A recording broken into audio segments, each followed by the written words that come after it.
approach for something like this dragon. Meanwhile, an arrow flies out. Keen going all out underneath the turret, but Whippo's looking to outplay here with the Dominus. It's a 3v1, but Whippo gets away for now. Canyon, the backup, the spear connects. Whippo with a flash away, and the TP is going to be way too late. Quad goes in to find the shockwave, but a beautiful use of the... They will ban out the Ivern, the Skarner, and the Seraphine, while FlyQuest responds with Yone, Aurora, and Jax. But perhaps the idea from FlyQuest is they'll even look to ban it on the second rotation. One difference though, Jax is banned out, right? That is a big difference. That is a pretty big difference here. Earlier, we saw them come up with the Nunu and the Renekton. Perhaps those will be where we see big shifts. Massive challenge, beautifully. And I don't think there was a single serious prediction for FlyQuest. Not one. I think there's absolutely none. And if they are able to pull this off, I do think it would be the single greatest upset in League of Legends history. Game. Again, though, you see Pays matching into this Renekton. He's having a bit of a rough time, but ultimately he's still in a fine position, has the level advantage, hasn't died early. Oh, Keen. Nice use there of the knockback. Masu going to be forced to use that first summoner spell to try to get away. Keen's coming in for the 1v2. He knocks him back. He knocks him down. The Cassante of Keen steps up. A massive play from Keen as he's able to just find a massive play. He's already doing great work for Gen G on the Rift, but it's important to always add that caveat of the overall gold state, and the reality is, even with that kill, Pays finds himself about 550 gold behind. As El was talking about it earlier, the experience and gold deficit that Pays has found himself in is a pretty great about his current place in the game, as Inspired showing up here after Chovy. Arctic Assault flash to lock up the Gen G mid, and Chovy with a late flash wastes a summoner spell to still be dead. But never that final step, never the world finals, never the world title. And now being this close, we'll see if they can bring it to a game 5 against FlyQuest as Whippo tries to flash away going into Dominus here in a 1v4. But surely Gen G just get it done. Whippo can't stay alive. Lehen's dancing with death there, but does stay alive. Now Gen G are just gonna drill through this turret health bar. Gold here, all towards Masu, farming up some of these plates. But it is gonna be first tower here, down on that bottom side for Gen G. And establishing themselves a nice early gold lead, just above 1,000 gold in their favor a game. And FlyQuest, I think, are going to do what FlyQuest sometimes does best, slow down the pace of the game, play towards their win conditions, look towards some of the really powerful scaling that good front line. I think they can feel comfortable to slow it. Pays flashing away there. Quad with the threat with the shockwave, but now Gen G coming right back in. Quad's going to get locked up, has to flash away to try to survive. Canyon on the chase. Quad's about to die. 50 HP remaining, but a nice shield keeps him alive. King coming in with the all-out. Busio flashes back over the wall. FlyQuest somehow live. Okay. Masu saves the day. The turret has literally 20 HP out of 5,000. Calculated. It's a shockwave top lane. Quad in trouble though. Inspired shows up to try to block it for him. Chovy flashing over, making the outplay to guarantee they get their man. But now Inspired and Busio are still looking to lock up the Gen G mid. Masu's there for a little bit of extra damage. Chovy doing everything he can to kite it out, but it ain't gonna matter. Inspired secures the kill. Canyon with a flash away from the grand entrance from Busio. FlyQuest making an even trade mid for mid. And at the end of the day, they got more summoners, actually. Because can get away from this. Inspired and Quad chasing after the Maokai, who used the flash to buy a little bit of extra time, but now it means there should be no way for him to get away from this. Quad will keep on chasing.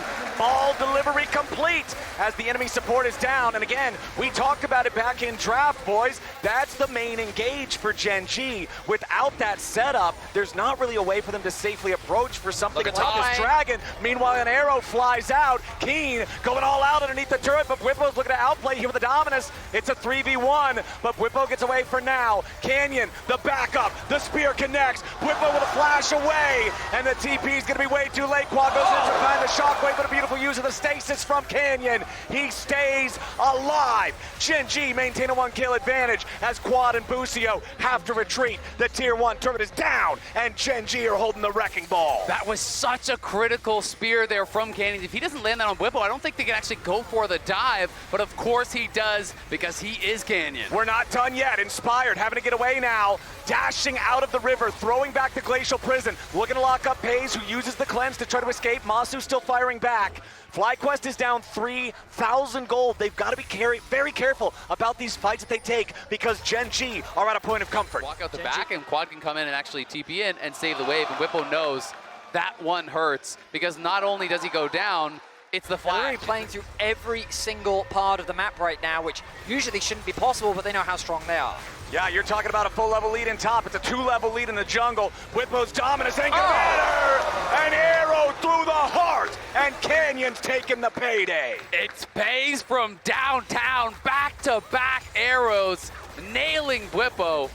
They're committing a lot for a Cassante here. Whippo and Inspired chasing after him. Keen still trying to get away. Gen G bringing in a TP. Cassante still not even taking any meaningful damage at all. Continuing to push forward. Arrow doesn't hit the target, and Chovy's gonna flash back away. All out from Keen. Quad's under pressure, and Whippo's about to die. FlyQuest chased too far. Gen G are ready to punish, and they want even more. Beautiful engage from Kanan to keep on following it up. Quad barely trying to get away. He's got 200 HP remaining, and the Nidalee says no. It's nothing but a black and white screen for the FlyQuest solo laners, and Gen G want to take us to a game point.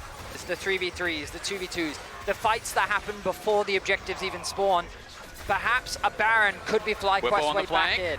Whippo looking for the flank on Pays. Dominus pop with the arrow to immediately try to stop the FlyQuest top laner. Sterix Gage to keep him alive. Keen's ready to keep on pushing forward here with the Pathmaker going in, looking for a little bit more damage onto Quad. Whippo's going to be dropped first. Quad's going to go right with them. Whippo and Quad, the solo laners down. A double kill for Chovy as Gen G do not stop here. They keep chasing the remaining FlyQuest players with Keen leading the charge. FlyQuest disengaged successfully, but Gen G run this rift. FlyQuest look for an avenue of attack, but at this point the wallet difference is just too big.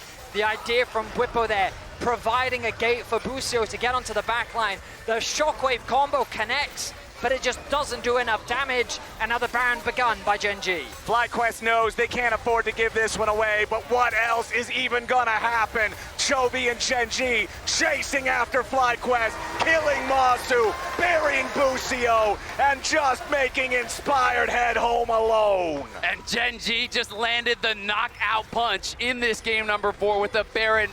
That has to be it. Gen G running away with this one, playing the map so incredibly well, knowing their limits in these fights, knowing how to extend the advantage to impossible lengths.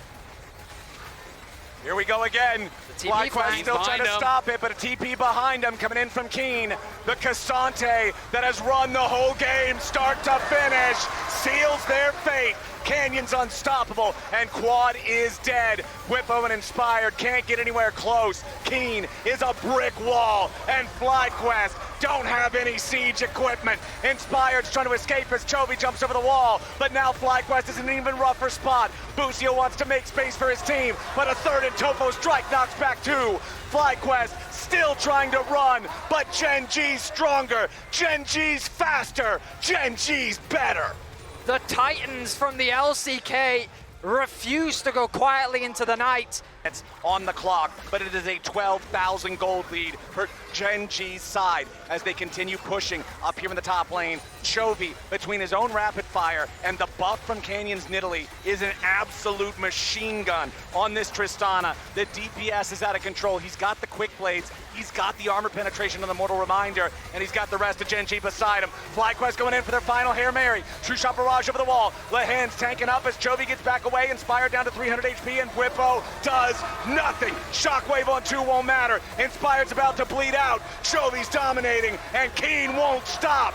Double kill. Back over to Chovy. FlyQuest are gonna have to be ready for game 5, because Gen G are ready to clean this up. Masu and Inspired trying with everything they've got to defend the last 2 Nexus turrets, but Gen G is far too powerful. Lehens and Keen making the space. FlyQuest trying to hold on, but it's not gonna work.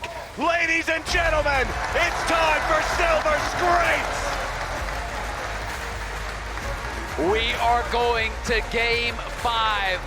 Everything on the line for these two teams. It's all gonna come down to one last game. You all know the drill. Y'all know the tune. Y'all know the song. We'll be right back for Silver Scrapes and Game 5.